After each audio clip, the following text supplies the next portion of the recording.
दोन मिनिटं थांबा. दोन आतमध्ये आहेत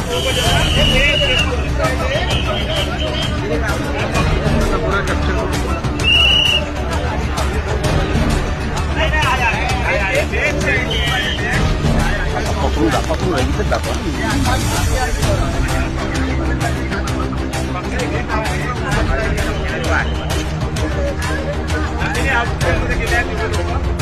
नेता हो नेता नेता इधर आओ.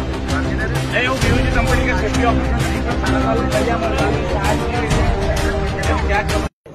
इथे कोराडी मंदिराच्या मागे जे महाद्वाराचं बांधकाम चालू होतं तिथे ऑलरेडी एनडीआरएफची टीम आहे, लोकल पोलीस ऑलरेडी इथे पोहोचलेत, अँब्युलन्स आहेत. तर कुठल्याही प्रकारची कॅज्युलिटी आतापर्यंत रिपोर्ट झालेली नाहीये. तरी देखील काही शक्यता नाकारता येत नाही म्हणून आपण आता पुढचं सर्व तिथे एक्सकॅव्हेशन करून चेक करत आहोत. परंतु आतापर्यंत काही कुठलीही कॅज्युलिटीची शक्यता इथे दिसत नाहीये. थँक्यू.